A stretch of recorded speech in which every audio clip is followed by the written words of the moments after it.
आदरणीय Modi ji, honourable prime minister of India sir, ये आज जो मैं ये वीडियो आपके लिए बना रहा हूँ आपको समर्पित है। आपसे एक छोटी सी रिक्वेस्ट है, ये वीडियो मैं लाखों स्टूडेंट्स पेरेंट्स की तरफ से बना रहा हूँ, टीचर्स की तरफ से बना रहा हूँ। कहना चाहिए कि डरे हुए स्टूडेंट्स, पेरेंट्स, गार्जियंस की तरफ से बना रहा हूँ, क्योंकि अभी जिस तरह का सिनेरियो है वो मोदी जी आपसे छुपा हुआ नहीं है।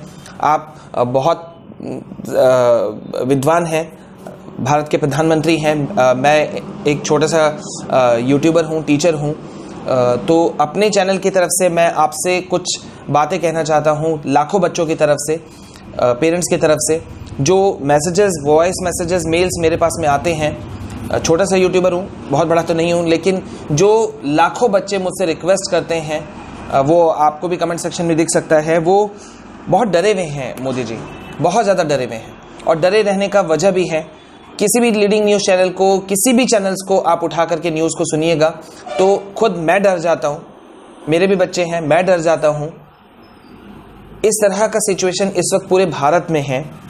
अभी इस वक्त जब मैं ये वीडियो अपलोड कर रहा हूँ, उस वक्त पिछले 24 घंटों में 2,75,000 केसेस निकल करके आ चुके हैं। और जिस तरह से न्यूज़ चैनल्स में ये चल रहा है, डरा देने वाली खबरें हैं एक तरह से, कहना चाहिए मुझे इनफैक्ट, कि बहुत ज़्यादा शॉर्टेज हो गया है क्रूशियल ड्रग्स का, ऑक्सीजन सप्लाई हर जगह सुनने को मिल रहा है घट गई है। और इन सब न्यूज़ को देख करके डर लगता है। जब हॉस्पिटल का कोई सीन दिखाता है किसी चैनल में तो डर लगता है कि पाँव रखने की जगह नहीं है, एक बेड पे 3-3 पेशेंट्स लेटे हुए हैं। उस वक्त डर लगता है कि हम लाखों बच्चों के लिए क्या कुछ सोच सकते हैं, क्योंकि आप पूरे भारत के एक तरह से गार्जियन हैं। हम इन बच्चों के लिए, इन पेरेंट्स के लिए, हम इनको रिलीव कर सकें, इनके लिए हम क्या कर सकते हैं। मोदी जी, हालांकि अभी सीबीएसई ने अपने यहाँ के क्लास 10th के एग्जाम्स को कैंसिल किया। आपके ही अध्यक्षता में मीटिंग हुई थी, शिक्षा मंत्री ने घोषणा की, क्लास 10th के एग्जाम्स को कैंसिल किया गया, 12th के एग्जाम्स को 30 मई तक के लिए पोस्टपोन किया गया और 1 जून को रिव्यू मीटिंग होगा, ऐसा बात कहा गया। कई राज्यों से भी ऐसी खबर निकल करके आई हैं जहां पे उन लोगों ने अपने क्लास 10th के एग्जाम्स को कैंसिल किया है, 12th के एग्जाम्स को पोस्टपोन किया गया है। मेरी जानकारी के मुताबिक जो इस वक्त अभी मैं देख रहा हूं, 9 राज्यों ने अपने यहाँ के एग्जाम्स को पोस्टपोन किया है, 5 ने अपने यहाँ के एग्जाम्स को कैंसिल किया है। शायद कुछ डेटा फिगर में ऊपर नीचे हो सकता है, जितना खबर मेरे पास में पहुंचा या जितना मैं ले पाया। लेकिन मोदी जी, इस वक्त गार्जियन, पेरेंट्स डरे हुए हैं। भले ही अब मैं क्लास 12th की बात करूं या जितने भी स्टेट बोर्ड्स, अगर मैं स्टेट बोर्ड्स की बात करूं तो उन स्टेट बोर्ड्स के लाखों बच्चे जो हैं, भले ही वो महाराष्ट्र बोर्ड से हैं, वो केरला बोर्ड से हैं, आंध्र प्रदेश बोर्ड से हैं, गोवा से हैं, गुजरात से हैं, वो उन शायद मतलब इतनी आसानी से वो नहीं पहुंच सकते आप तक, शिक्षा मंत्री तक, वो भी जानते हैं। मैं खुद नहीं पहुंच सकता, छोटे से लोग हैं हम लोग। लेकिन वो मेरे जरिए ये बात कहना चाहते हैं कि सारे राज्यों में एक समान नीति क्यों नहीं है, क्योंकि एक साइकोलॉजिकल एक इफेक्ट पड़ता है कि सीबीएसई ने अगर ये कर दिया तो हमने ये क्यों नहीं किया। सबसे पहले तमिलनाडु ने इस बात का उदाहरण पेश किया था पूरे देश के सामने में कि उन्होंने क्लास 9, 10, 11 तीनों क्लासेस को विधानसभा में, वहां के मुख्यमंत्री ने इस बात को अनाउंसमेंट किया कि ऑल पास, सबको पास कर दिया उन्होंने। 9, 10, 11 को जनरल प्रमोशन दिया। 12th का एग्जाम हालांकि पोस्टपोन्ड है, अभी वो लेंगे। लेकिन बड़ा मुद्दा ये है कि क्या इस वक्त हम ऐसे सिचुएशन पे हैं एग्जाम्स ले लें? क्या ऐसे सिचुएशन है भारत में? अगर आप कहेंगे या कोई भी कहेगा कि अभी टाइम है क्लास 12th वालों के लिए, तो मैं एक छोटा सा बात उठाना चाहता हूं कि क्लास 10th वालों के लिए, 12th वालों के लिए हम लोग काफी लंबे समय से बातें कर रहे थे कि एग्जाम्स कैंसिल हो जाना चाहिए। हर चैनल्स पे मेडिकल एक्सपर्ट्स आके कह रहे थे कि एग्जाम्स कैंसिल होना चाहिए, इतना सोच विचार क्यों हो रहा है।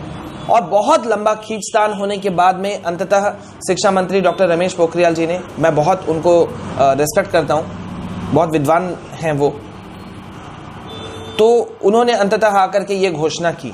लेकिन मेरा ये मानना है कि अगर कोई चीज की घोषणा पहले हो सकती है, माना कि आप लोगों के ऊपर में बहुत ज्यादा प्रेशर रहता है, आप लोगों को बहुत सारी चीजों को देखना पड़ता है, लेकिन फिर भी कुछ चीजें जहां पे, जैसे कि डॉक्टर्स ने बात उठाया कि अगर इस टाइप का कोई सीन हो, कोई प्रॉब्लम्स आए, तो उनके जो ऑफिसर्स होने चाहिए वो आईएएस ऑफिसर होने की बजाय मेडिकल टीम में से सीनियर मेडिकल डॉक्टर को उस पोस्ट पे बैठाना चाहिए, उनको डिप्यूट करना चाहिए, क्योंकि वो सीन को ज्यादा बेहतर एक्सप्लेन कर सकते हैं, समझ सकते हैं।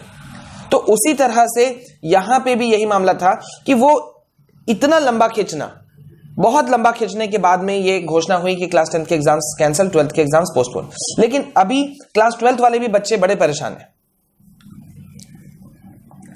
इसमें कोई शक नहीं है मोदी जी की, हम लोग समझ रहे हैं, मैं भी समझ रहा हूं इस बात को कि क्लास 12th का एग्जाम बहुत बहुत मायने रखता है, क्योंकि इसके बाद में इंजीनियरिंग, मेडिकल के एंट्रेंस एग्जाम्स जो है बच्चे वो फेस करते हैं, बहुत सारी चीजें होती हैं। लेकिन एक बड़ा सवाल आता है कि अगर इस तरह का सीन, इस तरह का कोई प्रॉब्लम्स क्रिएट हो जाए, जैसे कि हो चुका है, कोविड-19 का सिचुएशन किसी से छुपा हुआ नहीं है, बच्चों के लिए वैक्सीन है ही नहीं, ट्रायल फेज भी, जैसा मैंने न्यूज चैनल्स में सुना, डॉक्टर्स कह रहे थे कि ट्रायल फेज भी प्रॉपर वे में अभी तक शुरू नहीं हुआ है, वैक्सीन आते आते शायद 7-8 महीना से ज्यादा का समय लग सकता है। और इस बार की अगर हम कोविड के सेकंड वेव की अगर हम बात करें, तो कोविड का सेकंड वेव कई गुना ज्यादा खतरनाक है पिछले बार की तुलना में, और इस बार का इन्फेक्शन रेट बच्चों पे ज्यादा है, बहुत ज्यादा। कल जब मैं रात को न्यूज देख रहा था, डिफरेंट चैनल्स, एक चैनल तो अब मैं देखता ही नहीं, हर 30-35 सेकंड में दूसरे चैनल की शायद कहीं से कुछ अच्छी खबर निकल करके आ जाए, और वहां पे जो देखने को मिलता है, जब खास तौर पे छोटे छोटे बच्चे, 10-12 साल के बच्चे, 5 साल 7 साल के बच्चे, जब देखने को मिलता है कि वो बीमार पड़े हुए हैं, उनके माँ बाप बगल में खड़े हुए हैं असहाय रूप से, खुद एक तरह से डॉक्टर्स भी असहाय खड़े हैं, तो बहुत तकलीफ होता है।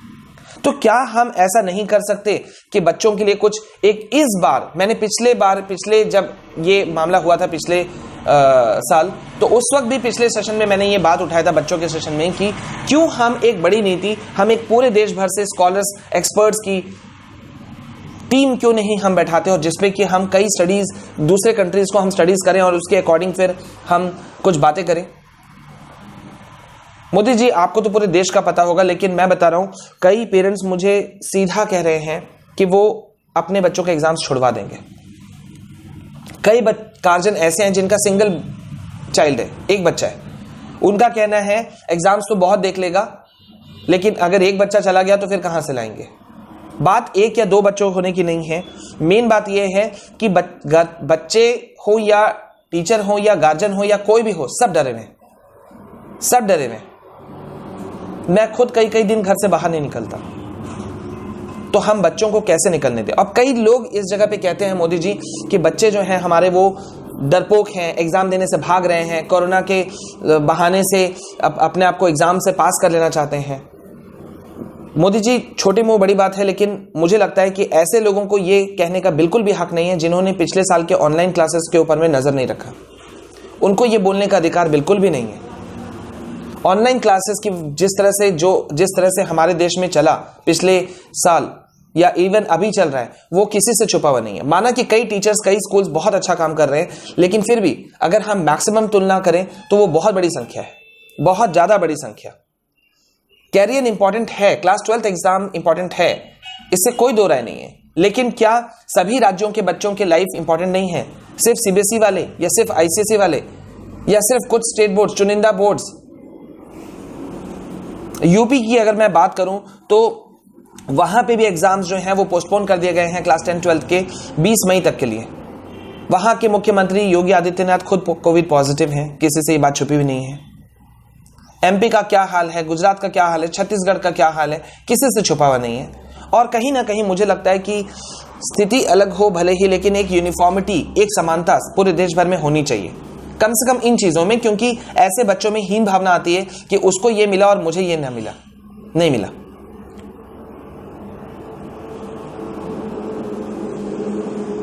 जैसा मैंने कहा मोदी जी की कैरियर इंपॉर्टेंट है, माँ बाप भी इस बात को मान रहे हैं, लेकिन उनका कहना है कि बच्चे अपना जान की कीमत पे तो नहीं करेंगे ना। और बच्चे को अगर फोर्सफुली अगर उस एग्जाम सेंटर तक पहुंचा भी दिया जाए, मान लीजिए कि जेईई नीट एग्जाम्स को कंडक्ट कर लिया जाए किसी तरह से फोर्सफुली, या जो भी एग्जाम्स होने वाले हैं, और हम जबरदस्ती एग्जाम ले भी लें नियमों का, गाइडलाइंस का हवाला देते हुए, लेकिन क्या वो सही होगा? अब अगर जो लोग बोल रहे हैं, हिमायती हैं कि नहीं भाई SOPs गाइडलाइंस का प्रॉपर फाइल फॉलो किया जाएगा, मास्क वास्क सब कुछ, सब हम मान रहे हैं, लेकिन अगर ऐसा होता तो क्या Manipur institute of technology Karnataka के उडुपी डिस्ट्रिक्ट के वहां पे कुछ घटनाएं होती? बहुत लंबी, कुछ नहीं, बहुत लंबी घटनाएं। IIT की हम बात कर लेते हैं, IIM की बात कर लेते हैं, IIT रुड़की की हम बात कर लेते हैं, जोन स्कूल्स की हम बात कर लेते हैं। पूरे देश में उठा के देखिए, कई राज्यों में कई ऐसे जगहों की आपको खबर, मेरे पास से ज्यादा तो आपके पास होगा, जहां पे डराने वाली खबरें हैं। क्या इन बड़े बड़े संस्थानों, छोटे स्कूल कॉलेजेस की हम बात ही नहीं करते हैं, IIT IIM की क्या हम बात करते हैं, जहां पे क्या गाइडलाइंस के फॉलो अप नहीं किए गए होंगे, SOP, सैनिटाइजर, मास्क का व्यवस्था नहीं होगा, सब कुछ होगा, उसके बावजूद बच्चे पॉजिटिव हुए। क्योंकि सिर्फ बच्चा एक जगह ही मूवमेंट नहीं करता है, अगर वो अपने घर से चल रहा है तो उसको कई जगहों से होकर गुजरना है। क्या हम इतने रफ फेज में भी हम कोई एक नई नीति के साथ में हम निकल करके नहीं आ सकते? एक छोटी सी रिक्वेस्ट है मेरे तरफ से, बच्चे बहुत मेंटल ट्रॉमा से गुजर रहे हैं, मेरी आपसे विनती है कि क्लास 12th हो या कोई भी स्टेट बोर्ड्स, सबके लिए कुछ ना कुछ सोचा जाए।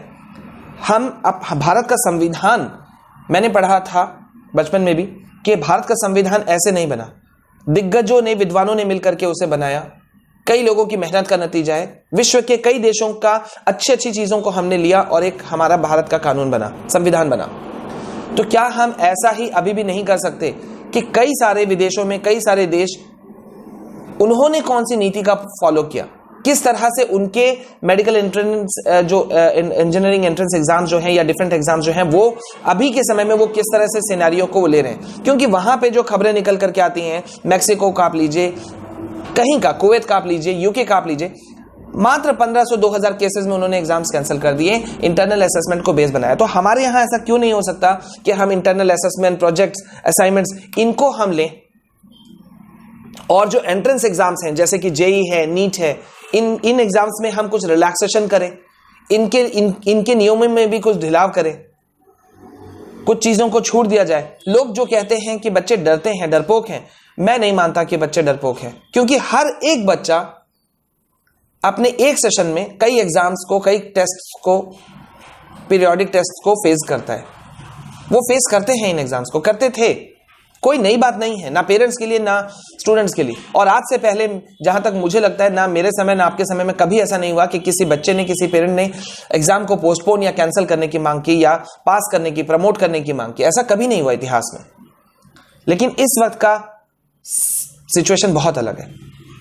मोदी जी जो सही बात उठाते हैं उनको ट्रोल किया जाता है, मुझे भी कई सारे कमेंट्स आते हैं, लेकिन क्या हम सही बात को उठाना छोड़ दें? मैंने आपको मोदी जी ट्वीट भी किया था, शिक्षा मंत्री को भी ट्वीट किया था, अपने तरफ से कुछ सुझाव दिया था। बच्चे बहुत मेंटल ट्रॉमा में हैं, साइकोलॉजिकल प्रेशर में हैं, और CBSE वाले की तरह अगर हम मान लीजिए कि 1 महीना बाद जाकर के हम उनको छोड़ भी देते हैं, तो क्या ये पूरा सही होगा? कितना हद तक सही होगा? कितना हद तक सही होगा? मेरा बस ये छोटा सा कहना है, कोई शील्ड, सैनिटाइजर पता नहीं कितना काम करेगा, सब डरे में, सब डरे में। मेडिकल एक्सपर्ट्स, एम्स के डॉक्टर्स, नर्सेज, कई हॉस्पिटल से ये खबरें निकल करके आ रही हैं, जो डॉक्टर्स खुद पूरे किट के थ्रू होते हैं, वो पूरे सावधानी के साथ होते हैं। हम लोग तो सिर्फ शायद मास्क और सैनिटाइजर और ग्लव्स शायद यूज करें, उनके पास सब कुछ होता है, उसके बावजूद PPE किट होता है, उसके बावजूद वो डॉक्टर्स इन्फेक्ट हो जाते हैं। कैसे? पूरी सावधानियां रखने के बावजूद भी। मोदी जी, मुझे लगता है, ये मैं बहुत छोटा आदमी हूं, लेकिन मुझे लगता है कि कोई चीज का अगर इलाज ही करना है तो तुरंत होना चाहिए, बाद में करना वो कहीं ना कहीं चीजों को लंबा खींचने के बराबर है। अगर देर बाद में अगर कुछ फैसला किया भी जाता है सरकार के द्वारा, तो उसका कितना फर्क पड़ेगा, क्योंकि बहुत सारे बच्चे ऐसे होंगे जो उस मेंटल प्रेशर से गुजर चुके होंगे। मेरा रिक्वेस्ट है मोदी जी कि ये जो बच्चे हैं, ये भविष्य हैं हमारे देश के, और हम लोग, आप नीति निर्माता हैं, आप मदद करना चाहें तो जरूर कर सकते हैं। कोई भी दूसरा रेस्पॉन्स देने के लिए तैयार नहीं है। अगर आप कुछ मदद करेंगे तो लाखों बच्चों की दुआएं होंगी, सारे लाखों बच्चे, पेरेंट्स, गार्जियन सब आपकी तरफ देख रहे हैं। शिक्षा मंत्री की तरफ देख रहे हैं, प्लीज कुछ कीजिए, प्लीज कुछ कीजिए। देश आपकी तरफ देख रहा है, प्लीज कुछ कीजिए। लाखों बच्चे हैं, क्लास 12th के भी लाखों बच्चे हैं, उनको पता है उनका भविष्य इससे जुड़ा हुआ है, लेकिन पेरेंट्स फिर भी कह रहे हैं कि बच्चे की जान की कीमत पे इंजीनियर डॉक्टर नहीं चाहिए। और मेरे ख्याल से ये हर आदमी बोलेगा। अगर हमारे परिवार का भी कोई बच्चा हो तो हम भी हर आदमी यही बोलेगा कि यार एग्जाम्स तो बाद में भी बहुत देख लेंगे, लेकिन फिलहाल तो कुछ होना चाहिए। मैं रिक्वेस्ट करता हूं मोदी जी की इन क्लास 12th के बच्चों के लिए, या जितने भी पूरे देश भर में हमारे राज्य हैं, राज्य के बोर्ड हैं, क्लास 10th वाले हैं, 12th वाले हैं, उन सभी के साथ में जस्टिस कीजिए। ये छोटी सी रिक्वेस्ट है, लाखों करोड़ों बच्चों की तरफ से छोटी सी रिक्वेस्ट है, प्लीज इसे सुनिए। बस इतना ही छोटा सा विनती था मेरी तरफ से। जय हिंद, जय भारत।